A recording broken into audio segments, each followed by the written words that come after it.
largo. Doutora, Sí, dígame, Talita. lo que você crê que vai ocorrer em esta pandemia? Você crê que vai volver às classes? O que você acredita? Por lo menos este semestre no creo, porque ni siquiera en los colegios va a haber clases hasta fines de junio. Posiblemente después, cuando acabe el invierno, recién los niños van a volver a clase. Y yo creo que lo mismo va a pasar en las universidades, justamente porque ya se nos viene la época de invierno y se acrecenta mucho más la probabilidad de que nos contagiemos, pues no solo de coronavirus, sino de influenza. Y ahí se va a hacer un desastre porque ahorita nomás ya hay harta influenza y muchos piensan que tienen coronavirus y saturan pues no los centros hospitalarios con los síntomas y al final no es. O sea, va a haber un caos total en estos 2 meses más que vienen. Verdade, doutora. E você não está doida em sua casa, querendo sair um pouco? Yo no he salido porque no tengo plata, no tengo que salir ni al mercado ni al súper. No he salido esta semana para nada. Y Imagina, doutora, pero eu torço que tudo dê certo para que todos volvemos bem, não? sí, para que no nos contagiemos todos de golpe, ¿no? El problema está que todos de golpe, imagínense, se hace un caos como en Ecuador, porque la gente aquí es muy desordenada, siempre ha sido desordenada, hacen lo que les da la gana, no es no tienen educación y conciencia. Usted los puede ver bien vestidos, pero son personas que no entienden, no creen que no es con ellos. Se arma un zafarrancho aquí, la verdad. Es mejor tenerlos en sus casas. Así sea que estemos comiendo lentejas y porotos todos los días, pero hasta que pase por lo menos este mes de junio, que es donde más frío hace, ¿no? Y ya después, poco a poco, todos nos vamos a inmunizar, pero que sea lenta la cosa y no todos de golpe, ese es el problema, ¿no? Todos de golpe, Sim, imagínate si no es doutora. E lá U deveria cancelar para ustedes, não? Para que, porque ustedes estão fazendo a parte de ustedes, dando classe para nós outros. Sí, el problema mío fue que ni siquiera sé cuánto me han pagado porque generé mi cuenta que me pidió la universidad, pero no obtuve tarjeta para ir a Que retirar el malo, cajero. doutora. Está rica, pero não se pode usar a plata. No. Así que dije que iba a ir, pero me hizo frío ayer. Me tocaba salir el jueves, me hizo frío y no fui. Pero, y, o sea que no sé cuánto y no, estamos sobreviviendo con lo de mi esposo ahorita. Yo igual trabajo en la farmacia, pero igual no hay gente. Lo único que hay es cobradores. Todos vienen a cobrar, no va. No hay Verdade, compradores. doutora. Pero todo vai passar e creio que sim. Todo tiene que pasar. Así que tenemos que esperar nomás con calma. Lo mejor es estudiar, sentarse a leer. Así no da hambre. Y después dormir, tampoco da hambre cuando uno duerme. Verdade, doutora. Graças. Bien, chicos, cuídense. A ver, ya somos 16. Bien. ¿Podemos empezar, por favor? Ok. Y aquí esta cosita. Bien, un ratingo, por favor. ¿Pueden ver la imagen que está en la diapositiva? Sí, muy bien. Bien, la anterior clase entonces habíamos hablado de los tranquilizantes mayores, ¿no es cierto? Y de su uso en el trastorno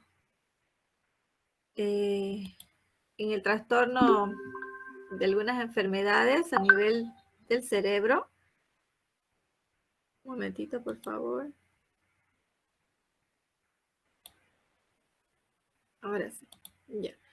Y el trastorno de psicosis y esquizofrenia, ¿no? Sobre todo, bueno, tenía otras indicaciones, ¿no? Pero las principales eran esas, por eso se llamaban también antipsicóticos. Bien, como ven ahora el dibujito, vamos a hablar de esta situación que nos tiene así, a tirarnos los pelos de punta y que se llama ansiedad.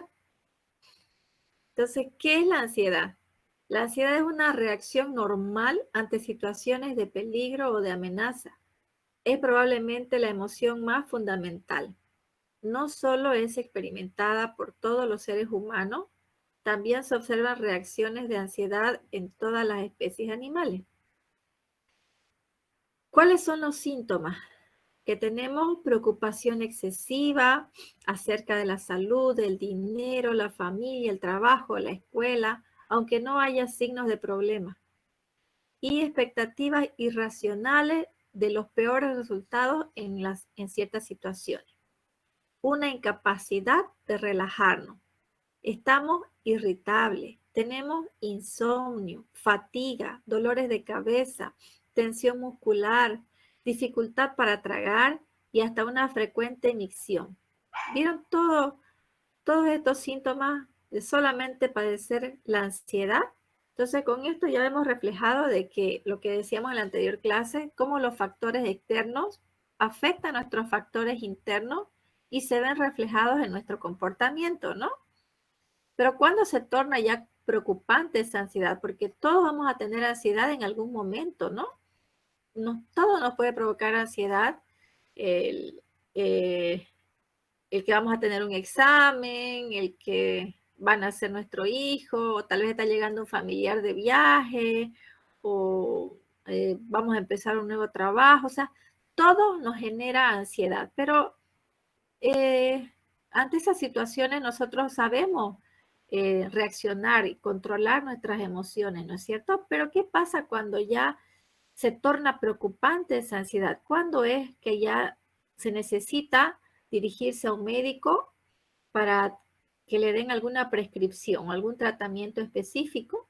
Cuando no está adaptada a la circunstancia, cuando se vuelve permanente o demasiado frecuente esa sensación de ansiedad, y cuando es demasiado intensa. En estos casos ya hablamos de trastorno de ansiedad. En estas personas que tienen trastorno de ansiedad, estos síntomas que habíamos mencionado ya se transforman no solo en una simple dificultad para tragar. No pueden respirar, les dificulta respirar, sienten que se ahogan, son personas que quieren gritar, quieren salir corriendo, se jalan de los pelos o a veces se autoinfringen daños, o sea, se lastiman, se aprietan, se arañan. Entonces, porque no pueden asimilar el momento por el que están atravesando. ¿A quiénes afecta más esto? A las mujeres, que tienen 2 veces más riesgo de padecer de ansiedad que los hombres. Bueno, lógico, ¿no? Porque las mujeres nos preocupamos de absolutamente todo. A diferencia de los hombres, las mujeres estamos pensando en todo el tiempo, ¿no? Existe una mayor prevalencia entre los 15 y los 45 años de edad y son el trastorno de salud más mental más frecuente en los niños. Esta página, que fue sacada de una publicación mexicana, dice que alrededor del 14.3% de la población mexicana ha presentado algún tipo de ansiedad a lo largo de su vida. No solo la mexicana, todos, la boliviana, la brasilera, la argentina, todos alrededor del mundo hemos experimentado ansiedad. Peor en los momentos que ahorita estamos pasando, se ven muchos ahorita más casos de ansiedad. Por eso es que la gobernación habilitó una línea justamente para que esas personas puedan hablar con un profesional que los pueda orientar para asimilar estos momentos, ¿no? Porque, ¿qué pasa? ¿Qué es lo que no debemos decirle a alguien con ansiedad? Miren todas estas frases. Nadie dijo que la vida era fácil. Mejora tu actitud. Tú siempre tan negativo. No tienes nada de qué preocuparte. Todo está en tu mente. Deja de quejarte. Parece que vas a enloquecer. No es para tanto. Las cosas no están tan mal. Relájate, no pasa nada. Deja de llamar la atención. Échale ganas. ¿Y qué pasa con la persona con ansiedad? Pues igualito que este señor quiere amordazar a la otra persona. Es decir, quiere decirle, cállate, no me hables, no te quiero escuchar. Y eso pone más irritable y empiezan las peleas. Entonces, este tipo de personas que ya no pueden controlarse realmente, necesitan un tratamiento. Y generalmente la alternativa de tratamiento para estas personas va primero de terapias no farmacológicas, es decir, hablar con un profesional, hablar de lo que siente. Y luego ya el profesional va a ver si es necesario un tratamiento farmacológico. ¿Y quiénes son los que van a integrar ese tratamiento farmacológico? Los tranquilizantes menores, que eso vamos a ver ahora. Entonces, todos estos tranquilizantes menores están diseñados para tratar la ansiedad. Ya dijimos que para la ansiedad vamos a necesitar psicoterapia y esos tranquilizantes menores van a incluir agentes hipnóticos, que son las benzodiazepinas y algunos barbitúricos, la buspirona, el solpidenza, el epleón y esopiclona, que forman un grupo que se llaman los fármacos Z, y otros medicamentos hay que son los bloqueadores beta, la clonidina, el hidrato de cloral, los antihistamínicos, ramelteón y etanol, que todos tienen la función de poder controlar esa ansiedad. También hay algunos antidepresivos que pueden usarse para tratar la ansiedad cuando ya es una ansiedad crónica, ya viene de tiempo. Y obviamente algunos antipsicóticos, ¿se acuerdan? Que también vimos que podían controlar la ansiedad. Esta buspirona y todos estos fármacos Z tienen acción muy similar a la benzodiazepina. Su mecanismo de acción es muy similar, pero no se los incluye dentro de este grupo porque no tienen las mismas características químicas, ¿ok? Pero su mecanismo de acción es el mismo. Por eso están incluidos dentro de los sedantes. Bien. ¿Y dónde pues se genera toda esta ansiedad? Se genera pues aquí en nuestra amígdala, en nuestro cerebro. Entonces, ¿qué pasa? Esta amígdala es la que va a controlar la interacción entre estas tres regiones. Entre la sustancia gris, que es la que va a dirigir esa reacción de escape, de lucha, en la que permanece el estado de alerta de la persona ansiosa. El locus coeruleus es el que va a manejar esa alerta y el hipotálamo va a manejar nuestra actividad simpática y nuestra respuesta endocrina. Acuérdense que habíamos dicho que ante situaciones de estrés, es decir, de nervios, de ansiedad, se generaba el cortisol, ¿no es cierto? Esta hormona que era la que después tenía sus consecuencias en nuestro organismo. Bueno, ¿y qué neurotransmisores se cree que están implicados en este proceso de recibir y llevar esa información a nuestro cerebro? La noradrenalina, la dopamina, la serotonina, el GABA, el ácido gamma aminobutírico y el glutamato. Bien. ¿Ven este cuadrito? Ya este es un mapita, ¿sí? Un mapita mental de lo que vamos a ver. Vamos a ver las benzodiazepinas que tienen diferente tipo de acción. También hay barbitúricos que tienen el mismo tipo de acción y hay otros agentes, otros fármacos que también tienen la misma acción sedativa. Ok. En base a este cuadrito es lo que van a hacer una tareita, ¿ok? Así que no se olviden de este mapita. Bien. Veamos, ¿qué es un ansiolítico y qué es un hipnótico? Tenemos que diferenciar esos dos términos. porque si estamos hablando de tranquilizantes menores que son para tratar la ansiedad, primero veamos qué es un ansiolítico. El ansiolítico es una sustancia que reduce la ansiedad y provoca un efecto calmante, pero sin reducir las funciones motoras o mentales. Es decir, que la depresión del sistema nervioso central es leve. Lo ideal es que no produzca ni sedación ni sueño. En cambio, el hipnótico es un fármaco que produce somnolencia e induce el sueño semejante al fisiológico. Y la depresión en el sistema nervioso central es profunda. Bien, vamos a hablar de las benzodiazepinas. Las benzodiazepinas son una familia de psicofármacos por excelencia frente al tratamiento de la ansiedad, aunque también hay tipos de benzodiazepinas clasificadas en el grupo de los hipnóticos, puesto que a dosis elevadas tienen un efecto hipnótico sedante, es decir, que producen sueño. Las dosis crecientes de las benzodiazepinas son la ansiólisis, sedación, sueño, anestesia, coma y muerte, ya esto en caso de dosis elevadas, ¿no? Y bueno, los barbitúricos llegaban a producir este coma y muerte, que eso lo vamos a hablar despuesito. Las benzodiazepinas se acercan mucho al ansiolítico ideal, porque a dosis elevadas producen sedación y sueño, y se pueden manejar con mayor eficacia y menor riesgo que los barbitúricos, como lo vamos a ver más adelante. Con el descubrimiento de los receptores GABA, se espera desarrollar ansiolíticos más específicos. A ver, volvamos a repasar entonces. ¿Qué es un ansiolítico? Es un fármaco que alivia o suprime el síntoma de la ansiedad sin producir sedación o sueño. Esto sería lo ideal, que no nos produzcan sedación y sueño. Pero como vamos a ver, la mayoría de estos fármacos llegan a producir sueño, sedación y sueño, ¿ya? Lo ideal sería que solo nos calmen la ansiedad y nada más, pero lastimosamente sí, da sueño. ¿Cómo se clasifican entonces los ansiolíticos desde el punto de vista funcional?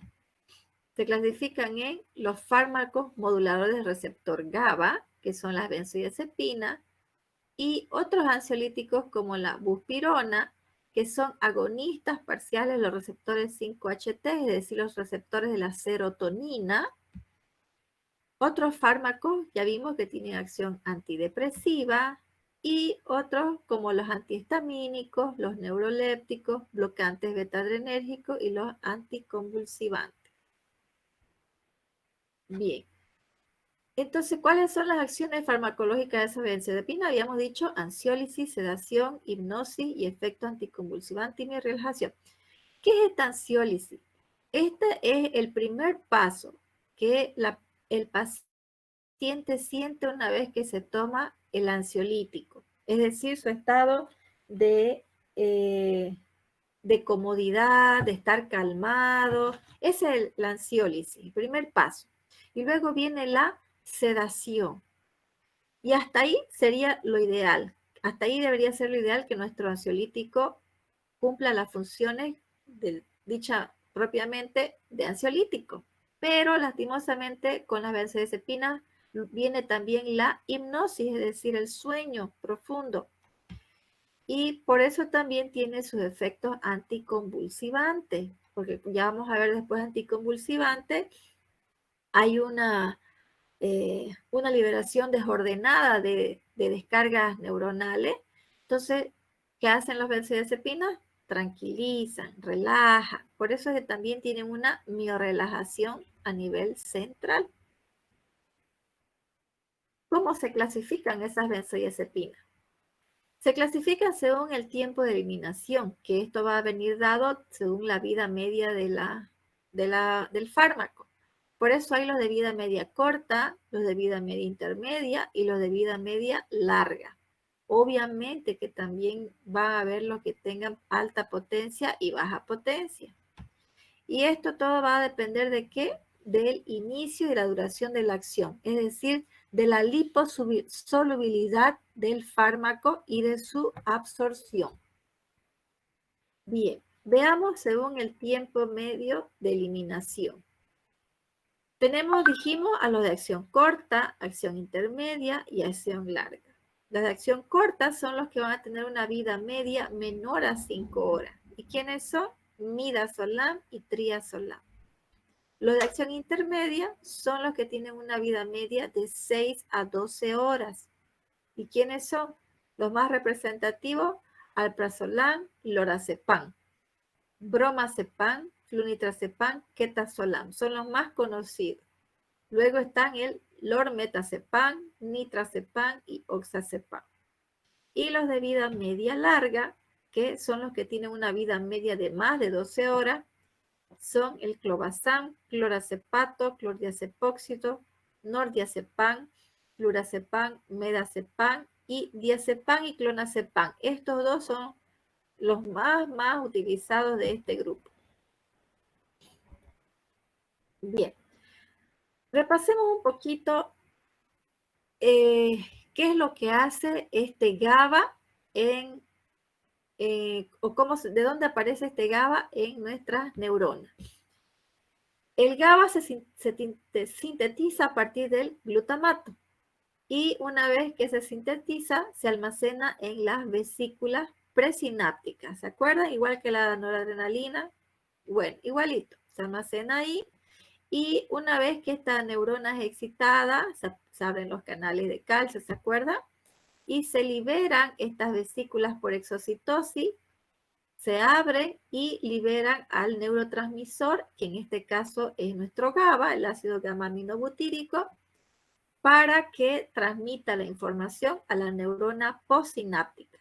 Pero para transmitir esa información, ese GABA tiene que ir a unirse a su receptor específico en la neurona y su receptor se va a llamar GABA. Hay dos tipos de GABA, GABA A y GABA B, pero vamos a hablar solamente del GABA A, que es el que nos interesa para esta acción de las benzodiazepinas, ¿ok? ¿Y qué es lo que hace cuando se une a su receptor? Este neurotransmisor GABA, pues lo que hace es producir una relajación de la neurona postsináptica. Bien, entonces ahora aquí ya escrito, decimos que las benzodiazepinas actúan sobre el receptor GABA, un neurotransmisor que tiene la función de crear un efecto de relajación, tranquilizante y o de calma en nuestro cerebro, reduciendo la transmisión de impulsos nerviosos entre las células. El neurotransmisor GABA tiene un efecto inhibidor en nuestro organismo, es decir, provoca que las células disminuyan su velocidad de comunicación entre ellas o que dejen de transmitirse información. Gran parte de nuestras neuronas, casi la mitad, responden a este receptor, lo que causa que tras el incremento de su actuación en el cerebro con el fármaco, el receptor GABA causa un efecto relajante sobre todo nuestro organismo, generando un efecto depresor en él. Por este motivo, hay una reducción de los elevados niveles de ansiedad e induce a un aumento de la relajación muscular y también es hipnótico. Bien, veamos aquí. Este es el receptor GABA, o sea, está aumentado obviamente, ¿no?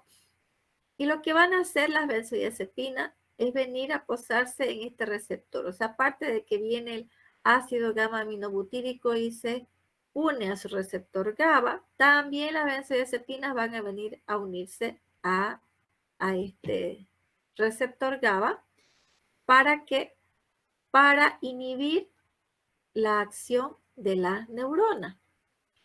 Aquí miren, en este cuadrito preparé algo para que entendamos cómo va a funcionar eso, cómo actúa en ese receptor GABA.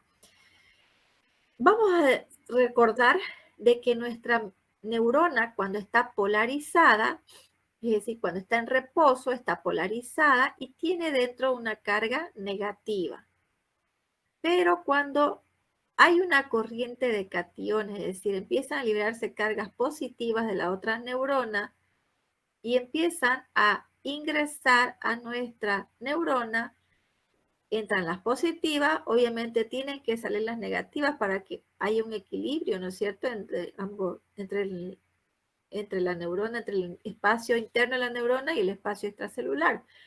Entonces, nuestra neurona empieza a despertar. Y cuando se carga, cuando hay mucha carga positiva, ya la neurona está totalmente excitada, o sea, lista para dar movimiento. Por eso relacionamos todo lo que es signo positivo con movimiento, ¿ves? La apertura de canales de calcio, de canales de sodio, de potasio, indica movimiento.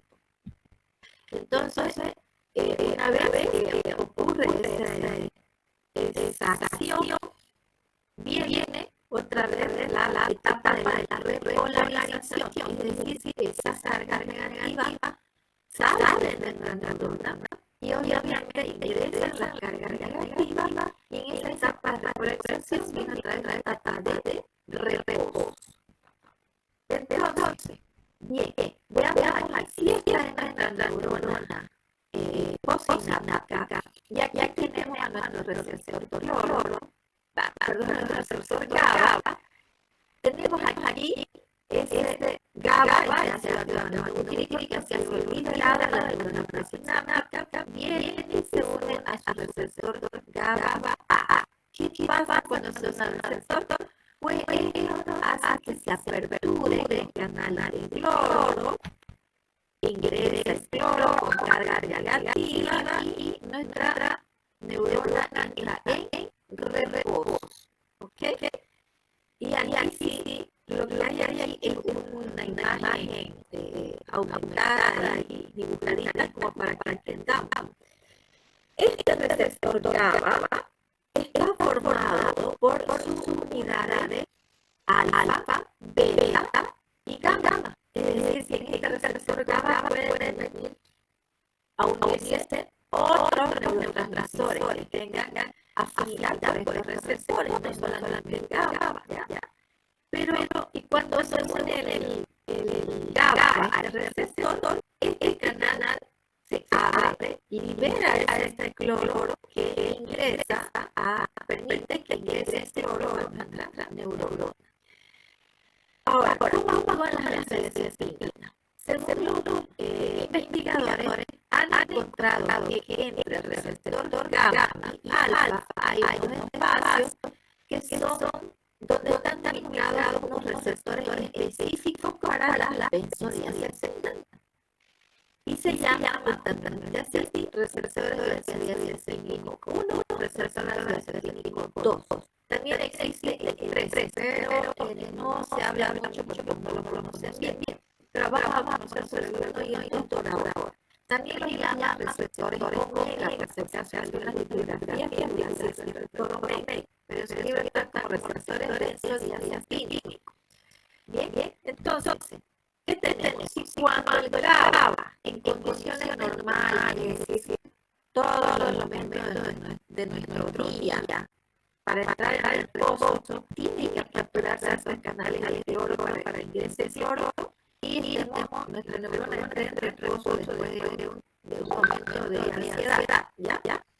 Entonces, si con la presencia del GABA en su receptor capturaba un ejemplo de 5 veces promedio los canales de cloro, cuando administramos la benzodiazepina y se unen a su receptor benzodiazepínico, pues esa apertura de la canal para que ingrese ese cloro ya no van a ser de 5, sino de 10 o de 15 veces. Es decir, que las benzodiazepinas aumentan la frecuencia de la lectura de la canal del cloro.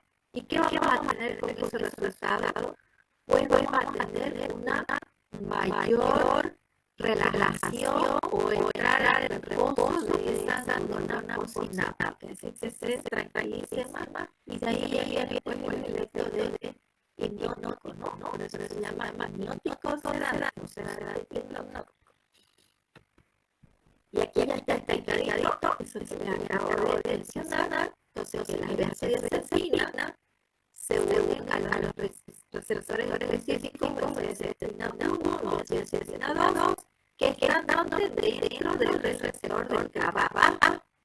y esto te hace aperturar los canales de cloro para aumentar esa liberación de cloro, es que haya mayor apertura. Una cosa importante es que tengan en cuenta que las benzodiazepinas no sustituyen al ácido glutamato, sino que lo potencian. Es decir, aumentan la frecuencia de la apertura de los canales de cloro. ¿Y qué se logra con eso? Pues que la neurona postsináptica se hiperpolaricen más y por lo tanto se sientan esos efectos inhibitorios, es decir, que entren en relajación. Doctora, ¿Sí? me dijo mi mamá que tenía hablando acerca de Propofol. Propofol hace parte de qué grupo que en realidad hace parte del benzodiazepina y su receptor es H y el Propofol. ¿Qué grupo hace parte y cuál es el receptor del Propofol? Propofol, ¿se acuerdan que habíamos visto que era un anestésico, era para ayudar a la anestesia y que se utilizaba sobre todo para embarazadas? Eso lo vimos en el tema de anestésicos generales. ¿Se acuerdan? No me acuerdo. Bueno, revisen el anestésicos generales.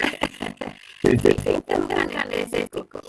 Y si se acuerdan que ese es su mecanismo de acción, es diferente. También es un depresor del sistema nervioso, pero es diferente su mecanismo de acción. Si usted ve aquí, tal vez leyó yo que dice barbitúricos, eso lo vamos a ver ratito. No se me adelante. Y este que dice más senil, también no se me adelante. Es que unas 2 o 3 imágenes anteriores tenía el Propofol. Acá, esta. Aquí, Sí. es que seguro igual al receptor GABA, pero a la subunidad beta. Sí. Ya.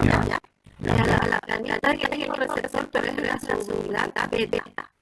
Y no tiene una clasificación como tiene Miralazan, que é benzodiazepínico, ou então os outros. Eso lo vamos a ver a ver, de esta clase, de la otra vamos a ver parkinsoniano y la otra vamos a ver fármacos polinéticos y adrenérgicos y ahí vamos a tocar a estos receptores, alfa y beta. Gracias. Okay. Bien. Entonces, ya hemos visto esto. ¿Les queda claro entonces cómo actúan las benzodiazepinas? Sí. ¿O alguna duda respecto a la benzodiazepina? Está claro. Claro. Bien. Ya. Entonces ahora vamos a entrar a la farmacogenética. Su absorción de benzodiazepina por vía oral es buena, pero va a depender de su liposolubilidad, ¿ok? Y eso nos va a determinar la velocidad de penetración hacia el sistema nervioso central y su distribución a otros tejidos. Atraviesan la barrera placentaria y son detectables en la leche materna. Se metabolizan por enzimas microsomáticas en el hígado y tienen una conexión urinaria. ¿Se acuerdan cuando tenía el trabajo de los 10 fármacos, de los antipsicóticos? Bueno, solamente tenían que cargar eso. Algunos me lo hicieron bien detallado, pero con que hagan resumen así, absorción vía oral, dérmica, intravenosa, intramuscular, etc. Su absorción vía oral es buena, mala, la buena. ¿Dónde se metaboliza? En el hígado. Si quieren que mencionaban que se como su excreción en orina. Importante saber si hay metabolismos activos Y bueno, si querían subir a adivinación. Solamente así este resumen. Hemos venido viendo estos resúmenes puntuales. ¿Ok? Eso les va a ayudar a ustedes si alguna vez tienen que repasar un grupo farmacológico. El resumen así, puntual, día, hora, acá. Hay buena opción, mala opción, si la nutrición, una proteína, si no, su metabolismo, su presión, nada más. Eso es suficiente de saber de las características farmacocinéticas. ¿Okay? Bien. Volvemos a las disciplinas. Hay dicho de paso, había trabajos muy buenos hechos de los dos grupos, tanto el segundo como el dos. Muy bueno. A lo que le falta algunas cositas por privado las he respondido para que revise su correo, pero todo está muy bien su trabajo. Sigamos con la disciplina. Bien. Tiene una buena opción oral, pero también vía delgada a través de parches, intravenosa e intramuscular. De todos los opción es buena. Su metabolismo va a ocurrir en el hígado, en el citocromo, pero 52, por dos fases. ¿Recuerdan? Fase 1 de oxidación, fase 2 de decoración. Pero la mayoría son fase 1, a excepción de lorazepam, oxazepam y diazepam, que sufren metabolización en la fase 2. La excreción va a ser de orina en forma de glucurónido o metabolismo oxidado. No puede tener una actividad aún. La salida de la relación es variable en función al tipo. ¿Sí? Entonces, en base a esa salida de la relación, que es lo que hemos determinado, también lo de acción corta, intermedia y larga. La transformación o metabolización en la fase 1 de oxidación no genera metabolismos activos y de vida media más prolongada. Ahí eso es lo que nos va a determinar quién es de vida corta, intermedia o larga. Y las reacciones de fase 2 de glucuronización. Esto los va a distribuir cuando sufren una biotransformación, generan metabolismos que carecen de actividad. ¿Ok? Esto sí lo vamos a ver después. Entonces, es solamente un comentario, una diferencia entre benzodiazepina y valproic, nada más. ¿Qué factores pueden afectar la disponibilidad? Pues los que tengan pacientes que tengan una enfermedad hepática grave y los ancianos. Entonces, estamos diciendo que necesitan metabolizarse en el hígado y todavía no lo hacen, pues tenemos que ya entonces pensar de tener un buen hígado para poder administrar la benzodiazepina por periodos prolongados. ¿Sí?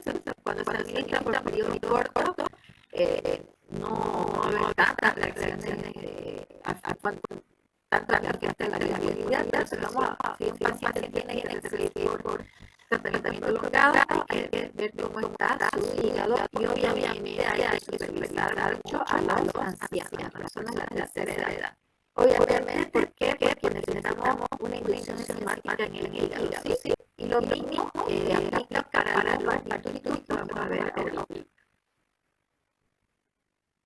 Bien, ¿se acuerdan que habíamos hablado de los pasos para tratar la ansiedad que nos ofrece los ansiolíticos? Habíamos hablado de la ansiolítica, vamos a hablar de la sedación. La sedación es una disminución de la reactividad o capacidad de respuesta a un nivel constante de estimulación. Esta sedación va a ocurrir en la dosis más baja de la benzodiazepina. Y se produce liberación de conductas reprimidas en efecto anti-ansiedad como euforia, déficit y superioridad de autocontrol. ¿A qué se refiere esto? Parece contradictorio, pero si va a ocurrir sedación, también no le efecto anti-ansiedad y no de euforia. Bueno, resulta que este efecto se da sobre todo en esas personas tímidas. Ustedes no vean personas tímidas, o los niños que están en ansiedad, eso les genera un nivel de estrés tímido y eso lo genera ansiedad, generalmente se mueve de al otro, mucho las manos, se suda, se puede manifestar de diferentes formas. Entonces ustedes le dan esta benzodiazepina para controlar esa ansiedad y obviamente esa timidez desaparece. Pero ya ven, algunos reaccionan pues como todos los extremos, con euforia, déficit del juicio y pérdida del autocontrol. Esas son las personas que se pueden transformar y convertirse en el alma de la fiesta, ¿no? Y se suben a las mesas y gritan y bueno. ¿Qué pasa? También hay una depresión mínima del sistema nervioso central y una amnesia anterógrada. Es decir, la amnesia anterógrada es un tipo de amnesia de la memoria a corto plazo. Es decir, que no se recuerdan lo que hicieron anoche porque no hubo una consolidación de esa memoria. Entonces, esto también explica por qué muchas personas actúan, hacen y deshacen y al día siguiente dicen, no me acuerdo, ¿no? Pues si no me acuerdo, no pasó. Bueno, de ahí viene, mire, la canción. Y el efecto de hipnosis se refiere a los efectos sedantes hipnóticos que van a depender del fármaco y de la frecuencia de administración.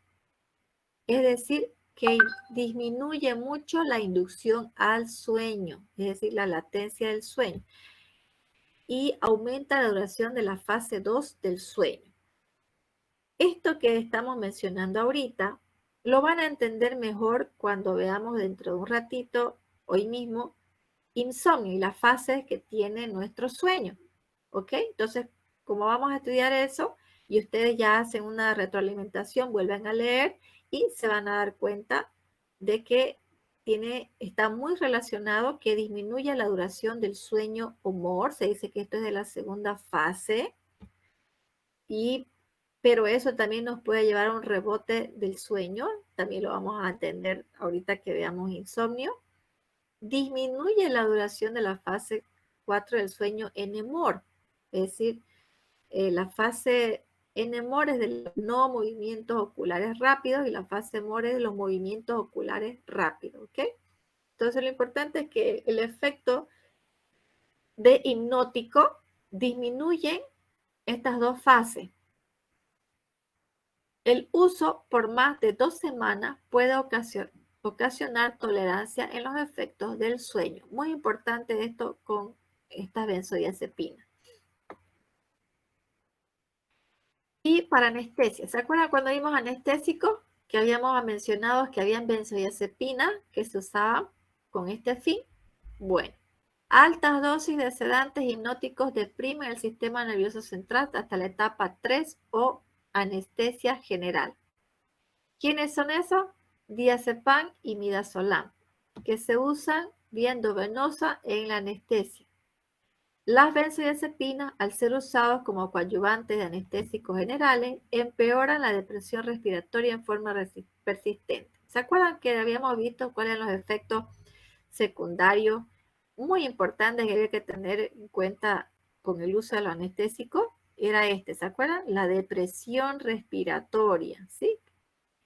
Bueno, aquí ya como hemos visto el mecanismo de acción de la benzodiazepina, podemos entender también ya un poco más, ¿no? De por qué ocurre esa depresión respiratoria.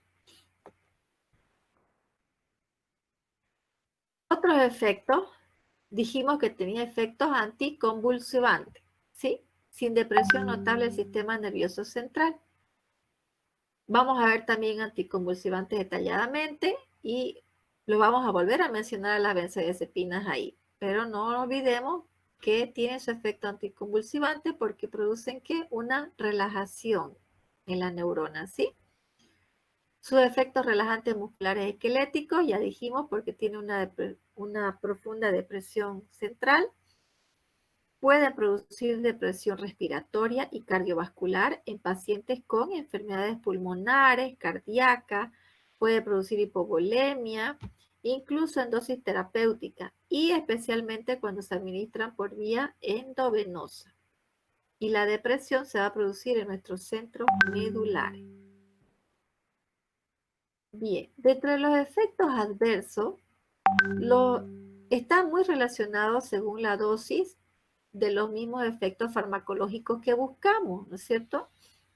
Como ya habíamos mencionado en los tranquilizantes mayores, al ser estos fármacos que actúan a nivel del cerebro, dependiendo de la dosis, pues se va a ver más pronunciados los efectos farmacológicos y por eso los llamamos efectos adversos. ¿Y qué van a hacer esos efectos? La sedación y la somnolencia. Sería ideal que lleguen hasta ahí, ¿no es cierto? Pero ¿qué pasa? Como efecto adverso puede aparecer ataxia, disartria, incoordinación motora y amnesia anterógrada. Hay que evitar su uso en el primer trimestre del embarazo. Muy raramente van a presentar hepatotoxicidad o alteraciones hematológicas y por vía intravenosa producen una rápida hipertensión y una depresión respiratoria. A dosis altas y aún si están combinadas con el alcohol o con analgésicos opioides o con antidepresivos, puede resultar una fórmula mortal por demasiada depresión en el sistema nervioso central. Bien, ¿quién es su antídoto? El flumazenil. Para todas estas dosis altas, este es el antídoto, el flumazenil. Y este lo vamos a describir más adelantito, ¿ok? ¿Quién es, cómo es y cómo se administra? La reacción paradójica es la aparición de ansiedad, excitación, hiperactividad, agresividad, irritabilidad, desorientación, temporoespacial y pesadillas en algunas personas. Su uso crónico pueden desarrollar tolerancia y dependencia, inclusive a dosis bajas. Y la interrupción brusca nos va a dar un síndrome de abstinencia, muy similar a los opioides, ¿se acuerdan? Bien, entonces si recapitulamos que era tolerancia, era el aumento de la dosis para producir el mismo efecto inicial, ¿se acuerdan? Y esto se da cuando hay una exposición continua y durante mucho tiempo al fármaco. Puede haber tolerancia cruzada parcial entre los sedantes hipnóticos y también con el etanol. Es decir, esta tolerancia cruzada se refiere a, por ejemplo, a que vimos en el grupo de los benzodiazepinas de acción intermedia, teníamos al alprazolam y al lorazepam, de los más usados y conocidos. Si el paciente llega a desarrollar esta tolerancia al alprazolam, lo más seguro es que también va a tener esa tolerancia al lorazepam, aunque no hubiera tomado nunca un lorazepam. Entonces, por eso ya, después de que hay tolerancia a esos fármacos, es decir, cuando ya las dosis han aumentado tanto que no consiguen el efecto ansiolítico, el profesional tiene que buscar otro ansiolítico más potente, que en este caso sería el diazepam o clonazepam. Bien. Las benzodiazepinas corresponden a la clase 2 de la DEA y los fármacos Z a la clase 3. ¿A qué se refiere esto? Como acabamos de decir que producen tolerancia y dependencia, en Bolivia estas benzodiazepinas están sujetas al control por la ley del medicamento y bajo la norma de la lista, en la lista de los medicamentos sujetos a la ley 1008. Es decir, que deben prescribirse con recetas que deben quedarse en la farmacia. Por eso es que las recetas para estas benzodiazepinas deben constar de dos partes. ¿Se acuerdan cuando vimos prescripción? El modelo de la receta tenía el nombre del paciente, los datos suyos y la cantidad del medicamento. Y las indicaciones no deben ir en la misma receta, tiene que ir en un anexo, porque el anexo se va a quedar con el paciente cuando vaya a comprar su fármaco al establecimiento farmacéutico, y en el establecimiento farmacéutico se queda la parte de la receta donde están los datos del paciente, los datos del médico y la cantidad de la benzodiazepina. Y eso, ¿sí? doctora, esa receta sería valorada o archivada? No, receta es archivada, porque se archiva en la farmacia y se manda esa información al Ministerio de Salud a través del CEDES. Y a través del Ministerio de Salud se hace el control a las importadoras que traen estas benzodiazepinas. Y también controlan a los médicos que prescriben estas benzodiazepinas. Hasta hace unos años no se hacía un control riguroso de estas benzodiazepinas, pero conforme aparecieron muchos casos del mal uso que se les daba a estos fármacos y que habían demasiados víctimas del robo, violación, etcétera, etcétera, se empezó mucho a supervisar tanto a las farmacias como a los médicos y a las importadoras que tienen a los laboratorios que producen estos fármacos. Entonces, ya les digo que los médicos también están supervisados. Se han dado casos, ¿no? Que el ministerio, como están sus datos ahí, los busca y les pide explicaciones de por qué están recetando tanto de este fármaco. Entonces, de ahí los médicos es que también han hecho una restricción, porque antes se generaba la receta nomás, como se necesitaba la receta, los profesionales, los médicos recetaban nomás, ¿no? 2 cajas, 3 cajas, 4 cajas, porque los pacientes siempre, como genera pues dependencia, el paciente les decía, no quiero venir, doctor, no me haga venir, deme por favor mi receta por 4 cajas, porque voy a viajar, porque vivo lejos. Y los médicos recetaban. Y como siempre, ¿no? A todos le pillan el lado malo, los mal usaban esos fármacos y empezaron a llamar a los médicos y hacerles un control. Entonces, hasta los mismos médicos están limitados a prescribir ahora estas benzodiazepinas, ¿ok? Entonces, no podemos prescribir así nomás. Bien. Ok, vamos a hablar ahora de la dependencia que pueden generar estas benzodiazepinas, pero que también pueden generar los barbitúricos, ¿ok? Que quede claro. El grado de dependencia se define como la compulsión, dependencia psicológica y fisiológica a ese fármaco.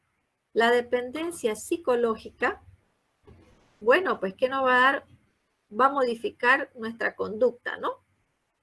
Es decir, esa conducta puede ser simple, propia de las personas que les gusta beber, por ejemplo, solo un café o que les gusta fumar mucho, ¿no? Quiere decir que pueden decir lo dejo y ya. Pero la dependencia fisiológica ya nos obliga, hay una necesidad de ingerir el fármaco para evitar un síndrome de supresión. Y esta dependencia fisiológica es lo que lleva a las personas a cometer a veces los actos delictivos, ¿ok? Nuestro síndrome de supresión está dado por síntomas de ansiedad, insomnio, excitabilidad creciente del sistema nervioso central hasta llegar a las convulsiones. Es decir, cuando se quita de golpe esa benzodiazepina, vamos a tener todos estos síntomas. Pero estos síntomas van a aparecer según el uso de la benzodiazepina, sobre todo si ha sido de un uso prolongado, de la magnitud de la dosis, es decir, de cuánto recibía del fármaco y de la vida media del fármaco. Mientras la vida media sea mayor, pues mayor tiempo va a estar el fármaco en el organismo. Mientras la vida media sea menor, menor tiempo va a estar dentro del organismo y por lo tanto, cuando la vida media es menor, van a aparecer estos síndromes de supresión más rápido y entre dosis y dosis. ¿Ok? Este es un ejemplo de algunas dosis de la benzodiazepina que se maneja a nivel internacional, ¿ok? Para que después lo vean con calma. La ventaja de ahora de la tecnología es que nos da fármacos, por ejemplo, como el clonazepam, que es uno de los más utilizados ahorita, que viene en gotitas y se puede dosificar la dosis. Y otra de las ventajas de este clonazepam que ha aparecido ahora son los de liberación prolongada, es decir, que se administran una sola vez al día y no como otros que hay esa necesidad de entrar cada 8 horas para poder mantener el efecto ansiolítico. Bien, bien. Un recuerdito de lo que habíamos visto de tolerancia, ¿sí? Que decíamos que necesitamos una cantidad mayor de la droga para conseguir el efecto. ¿Y cómo se va a producir este efecto de tolerancia? Pues hay cambios que se producen para compensar que tienen doble presencia en los receptores GABA, ¿ok? Específicamente los receptores benzodiazepínicos. El mismo mecanismo de los opioides y los receptores de ¿ok? El síndrome de abstinencia puede ocurrir tres fenómenos de sucesión de las benzodiazepinas. Uno, la recurrencia, es decir, la aparición de esos síntomas originales. Como vimos, eso va a aparecer según la vida media de la benzodiazepina. ¿Okay? Rebote, es decir, el retorno transitorio de mayor intensidad de esos síntomas de ansiedad previo a la toma de la benzodiazepina. Y el síndrome de abstinencia, que ya incluye la aparición de los nuevos síntomas que habíamos mencionado. El tratamiento de la dependencia se debe abordar a los siguientes puntos. Primero, un diagnóstico correcto de la dependencia a la benzodiazepina, un tratamiento de síndrome de abstinencia, un tratamiento de desintoxicación y la prevención de las recaídas. Bien. Veamos un poco de la explicación. Los de vida media larga, como el clonazepam y el diazepam, se usan para tratar la ansiedad porque cubre para todo el día. Es decir, se administran una sola vez al día y van a tener de 24 horas de tratamiento y la reducción de esa ansiedad. Los de vida media intermedia son más para tratar el insomnio. Los de vida media corta como función anestésica. En la ansiedad solamente se deben administrar por 3 meses y aumentando el descanso solamente para evitar la tolerancia de dependencia. Se puede usar como ayudante en el tratamiento antidepresivo, porque como vamos a ver, los antidepresivos, el efecto antidepresivo de estos fármacos no empieza a la primera toma, sino que demora semanas, ya que hagamos el efecto antidepresivo. Entonces, la primera etapa se administra el antidepresivo más una benzodiazepina. Para el tratamiento agudo del insomnio, no se debe utilizar más de 2 meses e igual se debe dar un breve descanso. Para las mapas musculares, generalmente se utilizan el diazepam, sobre todo para las crisis epilépticas a los centros de salud que requieren el diazepam porque viene todavía intramuscular venosa.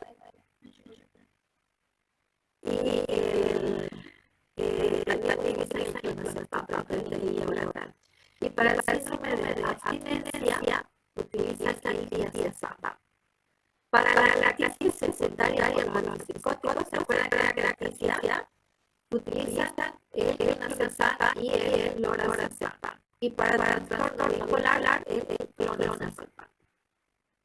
Bien. Dentro de las complicaciones vamos a mencionar de entrada que no debemos mirar el embarazo y la lactancia.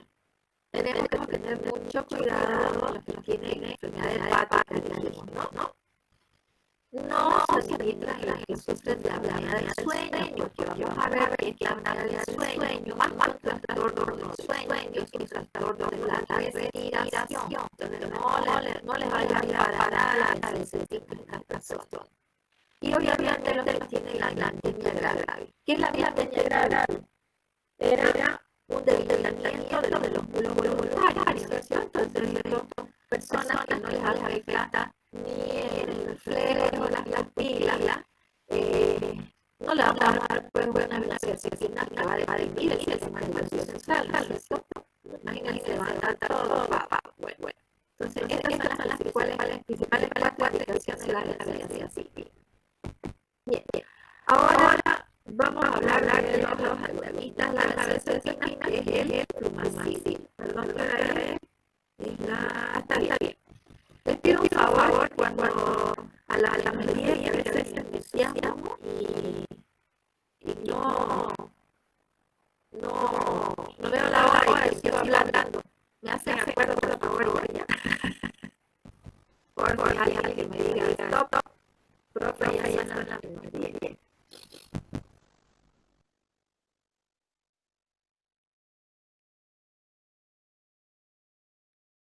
Bien. Ya me salí de la página por la hora. Ok, ya. Bien. Veamos, entonces vamos a hablar del flumazepina. El flumazepina es el único antagonista de la benzodiazepina. Te van a analizar ese efecto de la benzodiazepina. Aquel grupo pertenece a los antídotos y una buena absorción bioral, aunque por un importante factor que se usa solo logra una disponibilidad de un 100%. Por lo cual mejor es la vía endovenosa, porque llega al cerebro entre 5 y 10 minutos. Su efecto no dura más de 4 horas.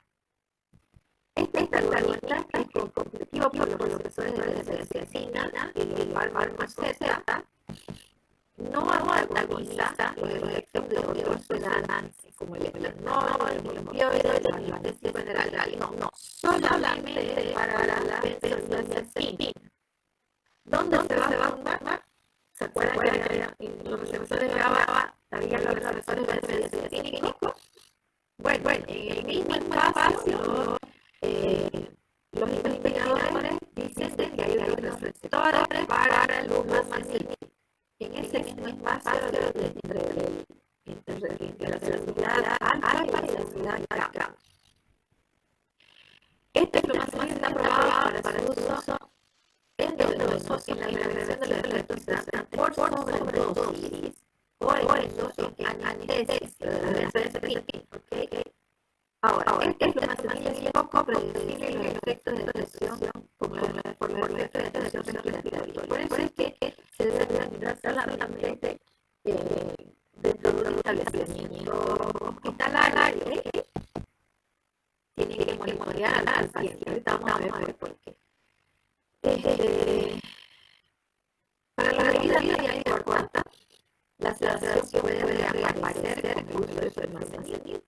Puede causar agitación, náusea, confusión, mareo y puede causar síndrome de supresión, provocando convulsiones o arritmias cardíacas si el paciente inclusive tomó antidepresivos cíclicos con las benzodiazepina. Entonces, por eso es que hay que monitorear. Realmente estos pacientes por sobredosis de benzodiazepina no solo toman benzodiazepina, realmente mezclan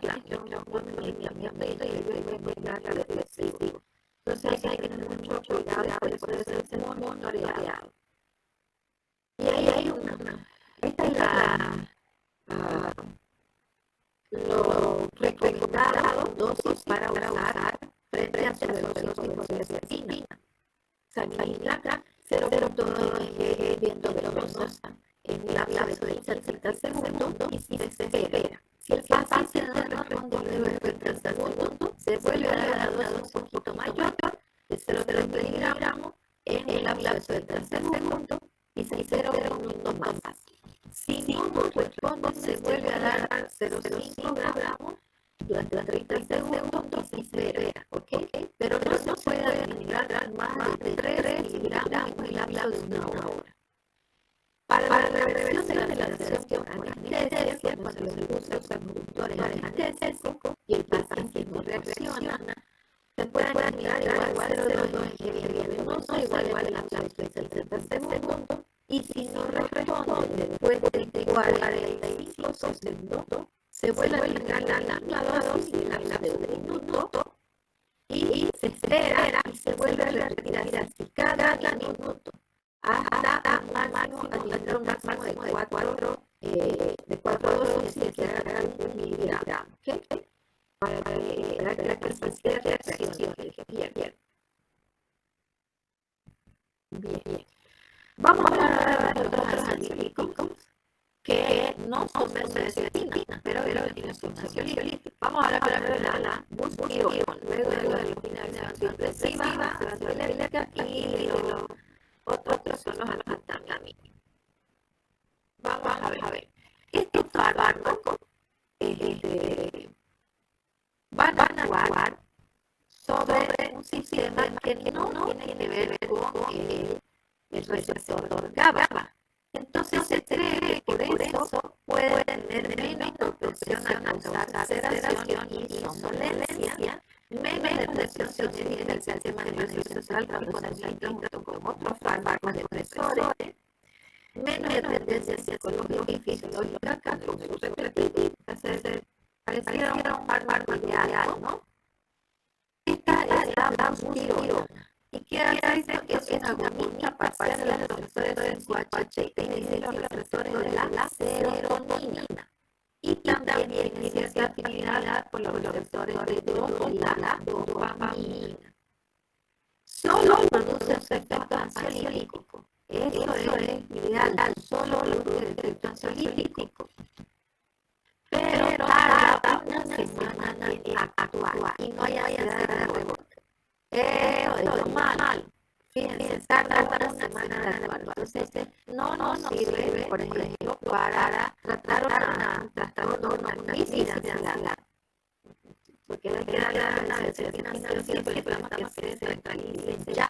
En cambio, la buspirona, siendo que solo un ansiolítico, no sirve para tratar una semana.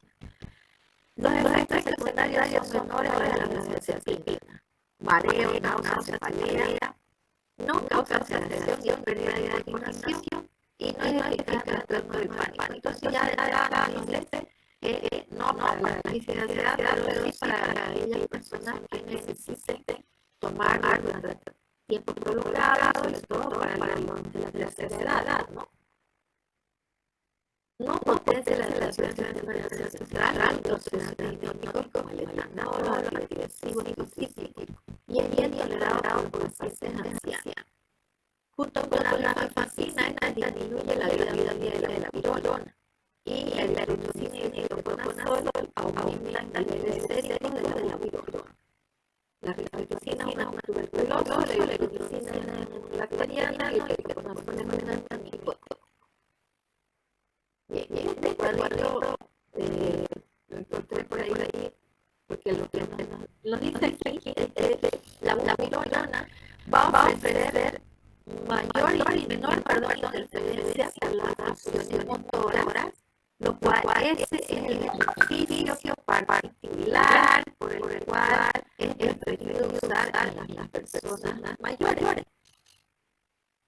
Esta buspirona pertenece a este grupo de las ácido-hidrocantionas. Debutan también a la taquirona y la laxapirona, pero no se usa la que es conocida es la buspirona. Esta buspirona, volvemos a repetir aquí, es una agonista parcial a los receptores de serotonina, carece de acción hipnótica, anticonvulsivante y relajante.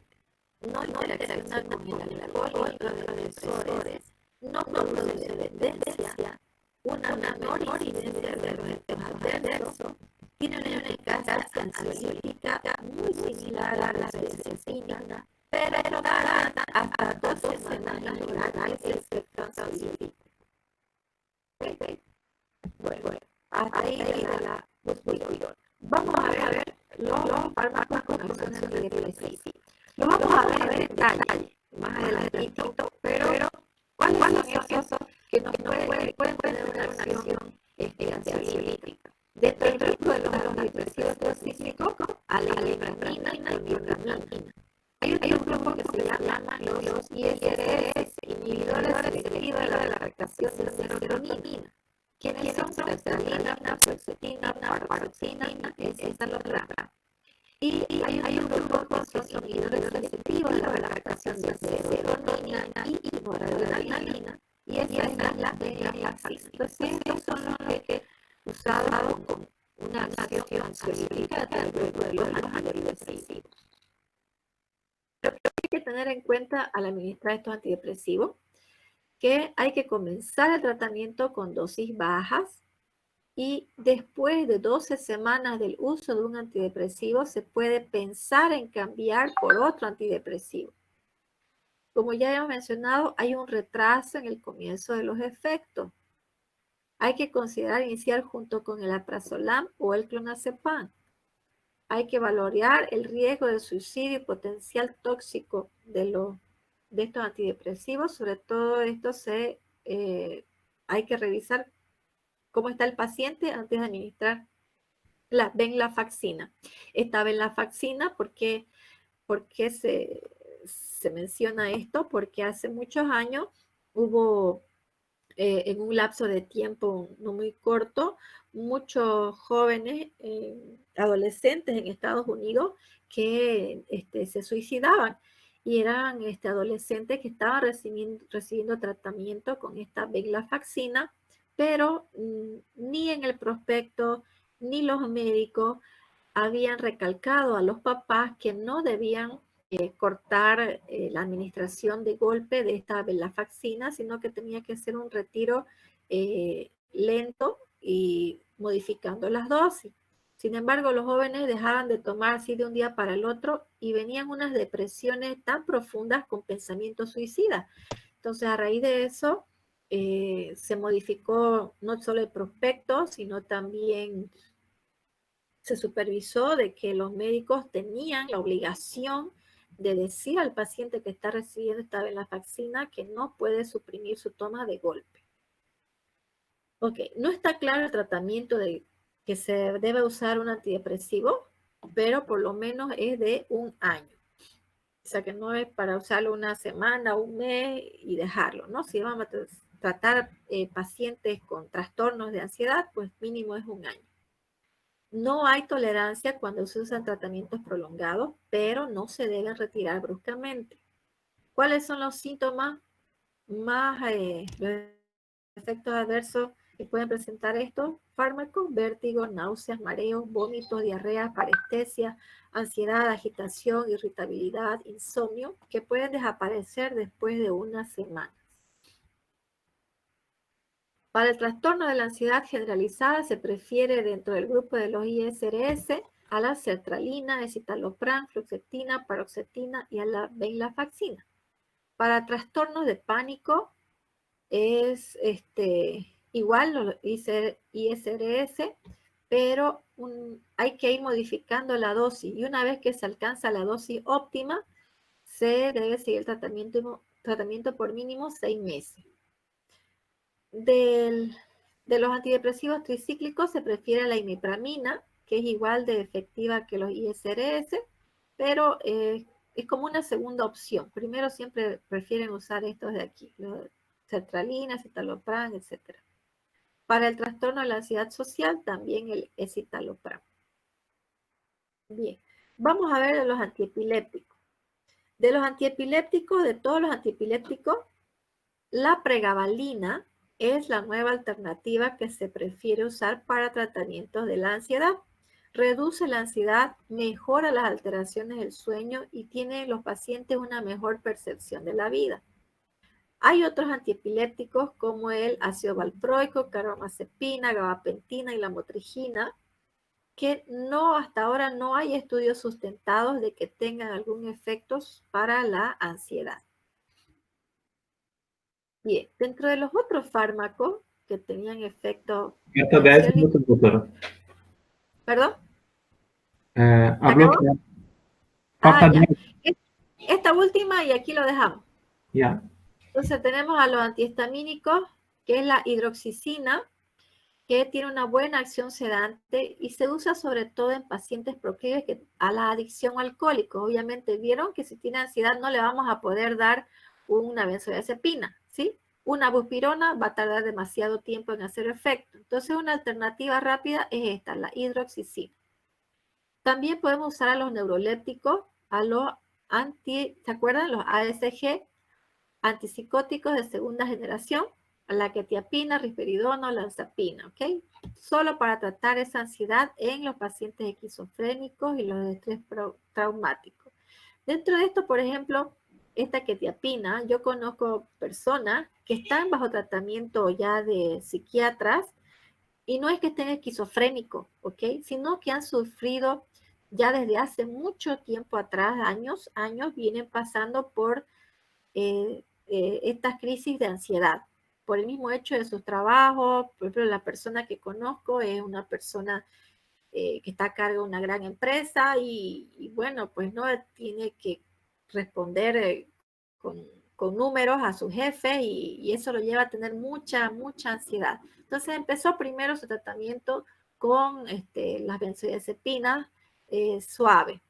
Fue pasando a las más fuertes, la acción prolongada, y bueno, pues no, ya para que no desarrolle tolerancia, porque viene usando desde hace mucho tiempo, ya lo derivaron al psiquiatra y ahora está con quetiapina como para poder tranquilizarse y poder dormir tranquilo, ¿ok? Entonces no necesariamente que esté loco la persona para que le puedan administrar esto de segunda generación. Estamos hablando de alternativas terapéuticas para pacientes crónicos que tengan esa ansiedad crónica y que no pueden seguir pues tomando tantos años la benzodiazepina, ¿ok? Y dentro de los bloqueantes beta-adrenérgicos está el propanolol, ¿ya?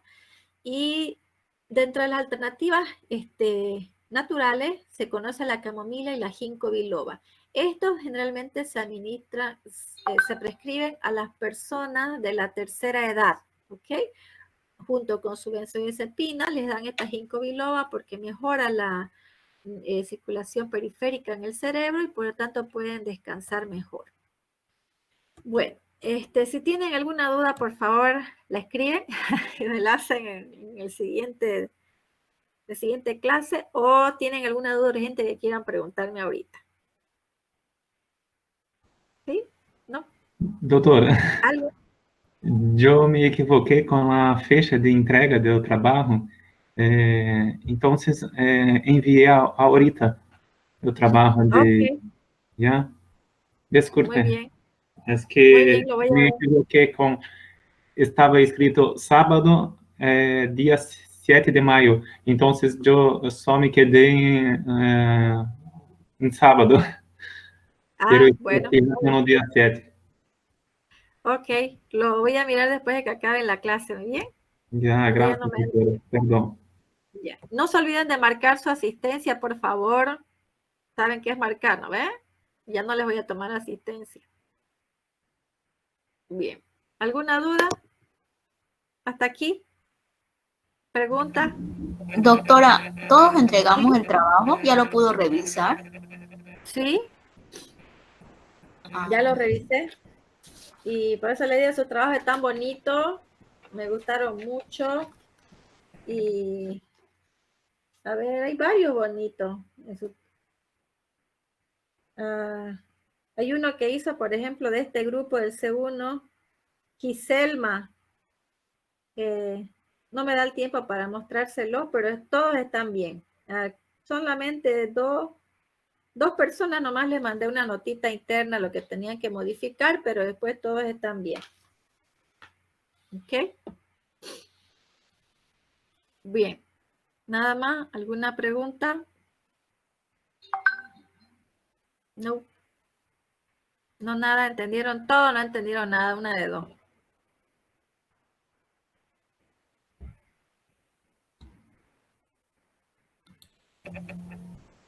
vamos a leer. Ajá. A ver qué dice. No se olvide marcar su asistencia en los parciales. Ok. Bien. Bueno, entonces chicos, no se olviden de marcar su asistencia. Tienen 5 minutitos más antes de que cierre la clase. Y después la próxima hora empezamos con insomnio. ¿Bien? Ya, doctora, gracias. Ya.